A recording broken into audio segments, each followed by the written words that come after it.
Welcome back to Following the Call podcast with your girl, Carolyn CeeLo. Okay, now this is just going to be a really short intro for all of my people who tune in via the podcast on Apple Podcasts, Spotify, or iHeartRadio. Okay, so this is just going to be a heart-to-heart conversation, a really quick check-in. Y'all haven't talked to me in a while, and today I was feeling very random to cut the camera on and just debunk like what is going on, what I'm healing from, what the Lord is doing in my life. And I would love to share that with you all. So if you want to stick around for the end, make sure you tune in to the YouTube video. A lot of great gems will be dropped in this video. If you are battling from any type of addiction, if you are wanting to overcome or break any stronghold in your life, in your family bloodline, and just some encouragement about opening yourself up to the Lord to cleanse for a new slate. Okay, Happy New Year, guys. A lot of this footage is definitely from 2024. So just make sure that you tune in. I promise it'll be worth it. Stick around to the end. I love you, and let's get into this video. Early morning walks to work. It'd be dark as crap outside. I somehow wish I didn't work so early in the morning because I would much rather work out in the morning. And if I gotta be at work at 7:45, then that means I need to be in the gym by like 4 o'clock, 5 o'clock in the morning. Which means I gotta wake up at like 3 or 4, and I don't think it's worth it. I don't think it's worth it. Like, I could do it when I get off work. But then when you get off work, you be really ready to chill because then your brain is tired. You don't want to do anything.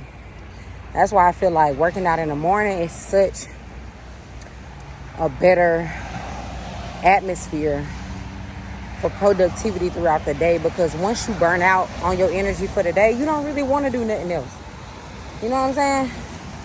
Not for real, or either you be motivated to do other things, but when you get off work, baby, adulting, I don't know why the Lord brought me here on earth. Because work ain't it. Having a job ain't it. It's ghetto. I appreciate my job that the Lord gave me, but doing things I have to do for money is not fun. I don't think nobody actually enjoys having to work to pay their bills. You know what I mean? Like, why we can't just live for free? And even if we don't live for free, like, put me in a role where I'm doing something I actually enjoy, I love. I ain't never loved working for nothing, working for nobody, period. Like, my greatest avenues of financial abundance have always come from being creative. What I'm doing right now, recording, talking, creative directing, editing, modeling, taking photos, editing photos, making clothing, doing hair, all of the things, right? That's all of what I enjoy or have enjoyed doing as a job. But talking about some duties and roles and job codes and all the things, never really cared to be a worker. Never really cared to be a worker. And I just feel like creative people should be bosses, period. So yeah, this season, no days off. I definitely enjoyed the time that I have taken stepping back away from social media. Like, I haven't posted on Instagram in, it's been a while. It seemed like a long while for me, but it's really, let me put the camera down because see, folks be clocking your routine, clocking where you coming through. But no, seriously, I enjoyed, by the time y'all see this, my month span of like just not posting, not being interactive online, not really voicing much opinion, not having much to say, just really sitting with the Lord and like letting him work through me. I completed a 3-day, 12-hour all water fast. And the first attempt I had with it was the hardest in my life. Like, I'm telling y'all, if you want breakthrough in your life, start with a fast. If you want to know how strong or weak your flesh is, fast. And I mean fast and don't break it. Even though the Lord honors everything. If all you went was 5 hours and you fasted, the Lord still gonna honor that. But like, you know, because as humans, we're harder on ourselves than I feel like the Lord is on us, right? He gives us so much grace. And when we look at our own flaws and our own mistakes, we don't give ourselves no grace. You know what I'm saying? Like, we be so hard and critical on ourselves, which leads to self-righteousness and why we judge others so bad, because we be judging the crap out of our own selves. But anywho, quick little ramble. But I was saying all of that to say that, like, man, when I say that thing was the hardest thing for me to do, like, I don't think I ever, like, I fasted this past summer, where y'all saw, if you've been here for a while, then you saw my testimony about when I was doing my 21-day Daniel fast. In comparison to a 3-day intermittent fast, where, like, you ain't having nothing but water. You ain't having nothing but water, baby boy, baby girl, for 12 hours. Like, from 6 a.m. to 6 p.m., no food is going in your mouth. All you're having is water. Like, that makes a Daniel fast look like piss in a cup. Like, I'm not even gonna play with you. That make the intermittent fasting, like going 12, 13, 14, 15, 16 hours without eating intentionally, because it's something about intentionally doing it that really just wear you out. It really don't be that hard, because I'm guaranteed, I know I'm not the only person that at some point in your life, right, you have gone without eating and it wasn't that big of a deal. You weren't even thinking about it. You just weren't hungry. You weren't thinking about the food. But it's something about when you intentionally fast intermittently that really triggers some kind of hormone in your brain. It just make you be like, baby, when I say the first time I tried it, I was on day 2, and when I say some stuff came up, y'all, sorry the camera is shaking, I ain't got no tripod, I'm just off the muscle on this video today. But when I say some stuff came up, like, my flesh, like, I was crying and weeping because I wanted to, if I can be honest with y'all, can I be honest with y'all? I don't know if I want to be honest with y'all, but I'm going to be honest with y'all. Literally crying and weeping because I was fighting my flesh against drinking alcohol and smoking. I was going to say smoking weed. I don't smoke weed. I haven't smoked weed in over a year. Drinking alcohol and smoking tobacco. Now, smoking tobacco can be in any form. It could be vaping. It could be, what does that smell? It could be vaping. It could be blacks. It could be cigarettes. It could be hookah. You know what I mean? Whatever the case may be. My choice was blacks. Don't judge me, y'all. I know it's like, girl, not only are you too pretty, but that's the Lord's temple you playing with. Like, stop it. Cut it out. We're going to get into some deeper healing behind why I'm sharing this with y'all. But anyways, I realized, like, oh no, like, this fast need to happen for real, because if I am crying out of frustration, and I wasn't crying out of frustration because I wanted to do it and couldn't do it, right? Because obviously in my own will, I can get up, go to the stove I want to and buy something and do what I want to do with it, right? But it wasn't about that. It was the principle of me feeling like, me recognizing that as I was abstaining from doing it, I recognized the peaks in my hormonal shifts that were calling me to actually depend on those things. And what made me cry was I wanted so badly in my own will to be able to put it down, right? And I think when it hit me day 2, that, like, you cannot do this without God. You cannot do this without God. You started this habit in your own will, but breaking it, you cannot do it without the Lord. And so I was mad, y'all. I was angry because I did not want to need God to put down something so minute. In my practical brain, I'm like, it's not that deep. I can stop doing this. Like, why do I need you so bad just to do this? Like, it was almost like I felt inadequate because I needed God to help me stop doing something that I felt like I should be strong enough to break the habit of on my own, right? And when the reality happened, that when the realization came up that it's like, no, you actually do need the Lord. Y'all, I broke my fast and had to start over. And so at that point, this was around like maybe last week of November. This was actually the week of Thanksgiving. It was on during while Thanksgiving was happening, okay? And so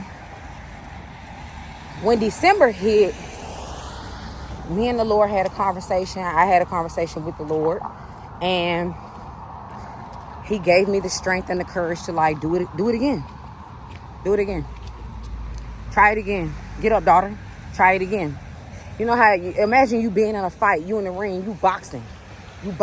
They getting the best of you. Your dad like, get up. Do it again. Try again. You ain't finna lose. You ain't finna stay down. Get up. Do it again. I don't care if you gotta cry, kick, and scream, roll around on the floor looking like a fool. Get up and try it again. Baby, it was almost like, okay, boom. Pops done got me together. Had my crying session. Had my conversation with him. Bet. Not finna get the best of me in front of my dad. Not finna get the best of me in front of my dad. Gets up, goes back at it again. Because I kept telling myself, like, yo, whatever it is the Lord need me to do in this next season, I'm going to have to fast in order to hear him clearly. I'm going to have to fast in order to cleanse, like, this. It's a stronghold. Like, and I'm going to tell y'all something. Oh, the part that I ain't even going to get into that part yet, because that's going to have to be a whole nother video itself. This is just some random off the tee, off the muscle. But, yes. So, like, ultimately, I knew that, like, okay, this is a stronghold, and it's had me in a chokehold for too long, right? And when you start realizing, like, it's time to shift, it's time to move, it's time to change your life, it's time to make a different or a better choice, which is gonna take so much commitment that you're gonna need the will of God to get through it. It's time to fast. Something gotta break off your spirit. If you can't just surrender it naturally, easily, because a lot of things that the Lord wants us to surrender ain't really that easy to break away from. You still love that man, you still love that woman, but the Lord been told you, let them go. That's not for you. They not giving you what it is. You know what I'm saying? That's not what I have for you. In other words, do you know it takes fasting to really break the stronghold off of a connection? When you really love somebody, or at least you think you in love with somebody, and you don't want to let them go, you don't want to let the relationship go, baby, try fasting that thing away. Fasting ain't never brought a man back into my life. I mean, nothing that ever brought a man back into my life quicker than fasting. I don't care if it was an apology just to say he's sorry. I don't care if it was to want to take me out to dinner, to want to reconcile, to want to get back together, to want to try it again, to want to do better this time around, like whatever it is. And I'm not saying do it with idolatry in your heart. Don't fast because you want them to come back. You fast because you need God to give you clarity about why whatever turmoil is happening to begin with. Why are you struggling with the turmoil that's happening? Why are you struggling with the separation that he created? You get what I'm saying? But anyway, when you really want to answer from God, I really feel like the clearest state is to cleanse your body, man. Fasting gonna detox that thing up off of you. It's gonna open you up to the Lord. And do not go back to your Egypt. Whatever your Egypt is, for me, mine was drinking and smoking blacks. When you decide to fast, I'm talking about, because after that day one fast, and then you rolled over into day two, and then my flesh felt like I couldn't take it no more. Day three is really when stuff like that hit a peak, when you trying to stop. Day three is really when you hit a peak, and when you go back to it from having walked away from it, it's the hardest Let me tell you something. You swing a door open so wide for Satan to come play with you. When I tell y'all, thoughts, I went back to doing that stuff. My thoughts were so vicious. Like, and I don't mean vicious like I'm thinking about hurting nobody or anything like that. But when I say vicious, like vicious even towards myself, like feeling unworthy, feeling inadequate, feeling like I'm doing all of this and believing in the Lord for what? Like, what am I getting out of this? Like, these are things that my brain was telling me. Like, why are you I'm doing all this for the Lord. What he doing for me? You know what I'm saying? Stupid stuff like, I'm still walking to work and I don't have this and I don't have a big house yet and I don't have like monetary stuff, like stupid stuff, right? The Lord don't owe you nothing but your salvation, right? Who cares what you have in this earthly realm, right? You can't take none of this stuff with you when you die anyway. You know what I'm saying? And so for me, the revelation is definitely to put down the dependencies of any smoking, any drinking. Like, it just gotta go. It gotta go. It's not good for your spirit. It's not good. It's an open doorway for Satan, for sure. It's not good for your spirit. It's not good for your mental, emotional, or financial health, right?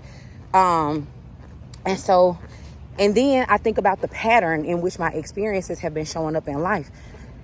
Right before Thanksgiving, I think my uncle died right before Thanksgiving. And like the week before Thanksgiving or something like that. And it was so crazy because I feel like the Lord was constantly trying to show me things, constantly trying to communicate to me.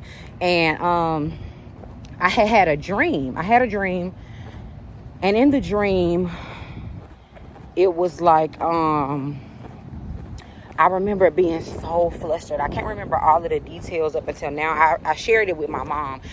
But I remember even used to being in this space where, like, I don't even tell people when I have dreams about them because I don't know what they mean and I'm scared to even disclose what it means because what if, you know what I'm saying? I don't be wanting to do stuff like that. But anyway, I had a dream that my mother had passed, and in the dream, it was like she had been gone for 3 days before anybody had told me about her passing.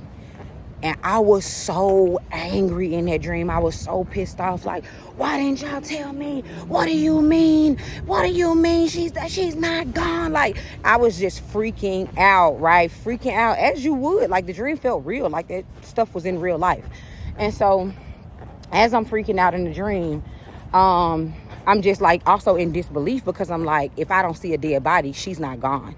Like, that's done. And so, but what I think happened, but when I expressed the dream to my mom, she was like actually in the same phone call of telling me that my uncle is transitioning, like he's going. And so she was like, you know, bit of a prophetic dream, you know, because you were already, it's like the Lord was already preparing me for my uncle's transition. And I knew he was sick, which is crazy. And I'm going to put this clip into this video. So what I was actually getting into, I'm sorry, y'all, because I do be rambling. My brain be all over the place all at once. And what I was getting to is that I feel like the Lord is telling me to break these particular things off of me because they are generational curses, right? Like alcoholism, substance abuse, all of those things are patterns that have happened with my uncles, my aunts, my grandparents on both sides of my family. And so it's like, it's not a surprise that this is something you're struggling with, right? Because this is actually a genealogy issue. However, the last 3 years, I've lost a family member every single year to substance abuse. Every single year.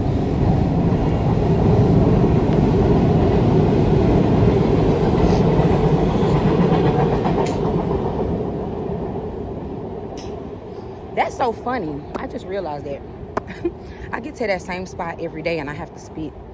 Yuck. What is that? But anyway, that's the Lord healing me. Healing my lungs, okay?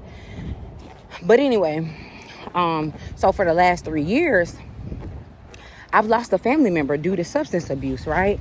I think in like 2021, 2022, my cousin who was my same age at the time. I think I was like 32. I was like 32 in 2022. Yeah. And so, but here we are, finna be 2025. So it's like, well, for the past, well, no, that means for the past 2 years, I lost 3 family members to substance abuse. So the first one that really hit home was the alcoholism when my cousin Keandra died. And she was my age. And so imagine somebody being like 32 dying from alcoholism. Like, what?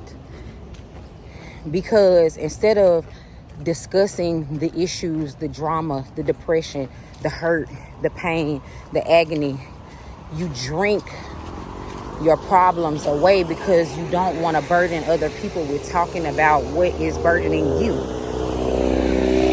I'm so happy I found the Lord, because that was also my pattern as well. Like, always playing the strong girl role, always playing the strong woman role. Don't never want your friends to know when you're struggling. Don't never want people to, because you're trying to uphold some level of status. You don't want people to, because people have also put you on some type of pedestal.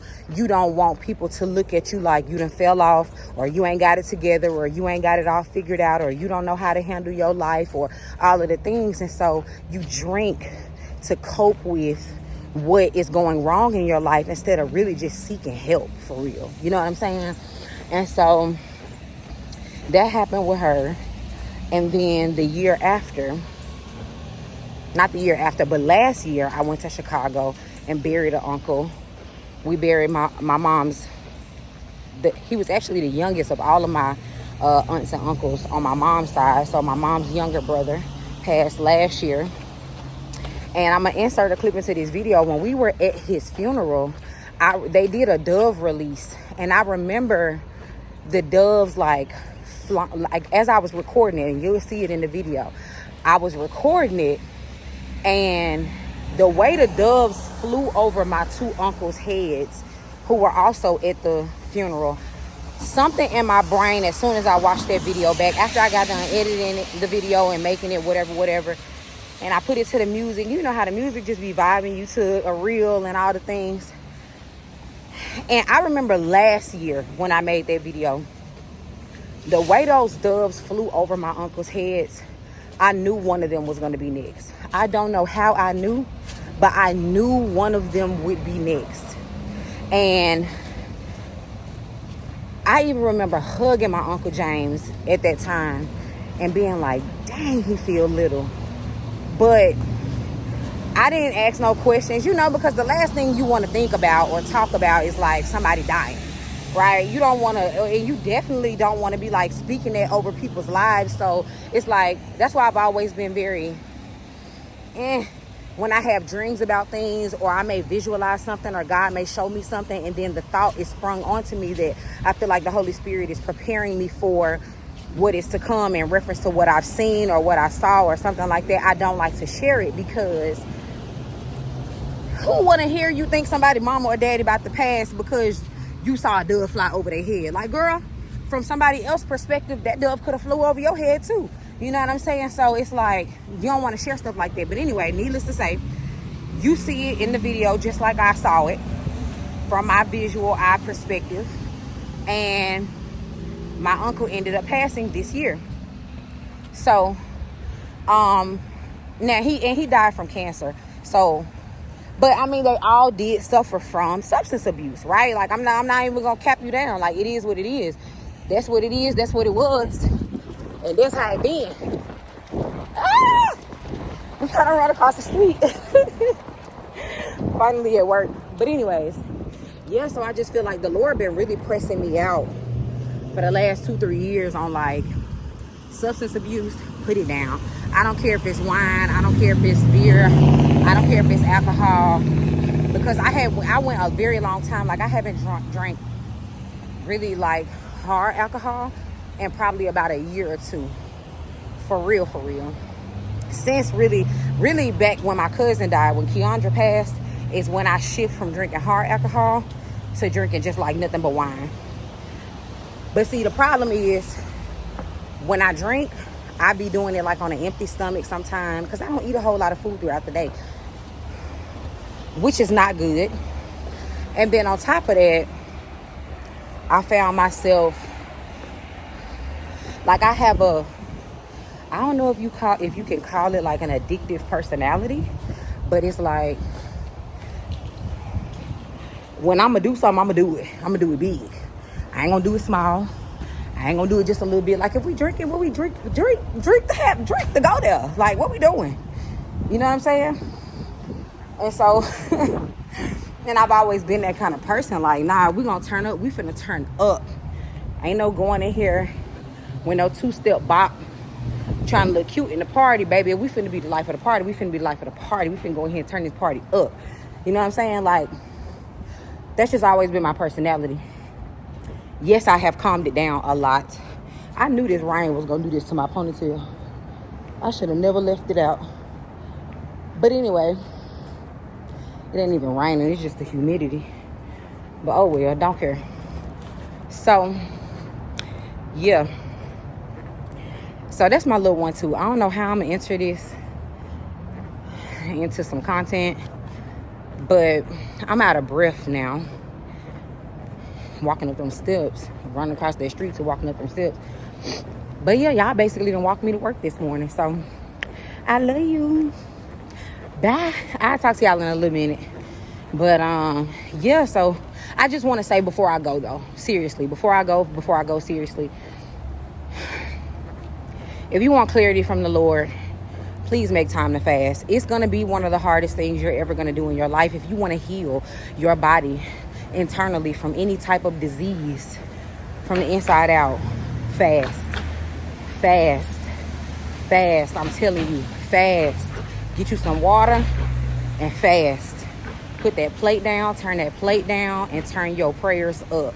And I'm telling you, the Lord will give you some type of revelation. You may not know what to be looking for. Even what you prayed for may not be the very thing that he comes and gives you clarity about. But he gonna give you clarity about something. So, in the mighty name of Jesus, I love you. I speak life over you. I speak love over you. I speak blessings over you. I speak abundance over your life. I speak salvation over your life, sanctification over your life. I pray that you meet Jesus. If you have never, I pray that you give him a chance. If you have never created a relationship with him thus far, I love you all so much. And I cannot wait to come back and start creating more content with you all and sharing the abundance and the beauty of the love that our Lord and Savior has for us. So I love you guys. Have a great day. Bye.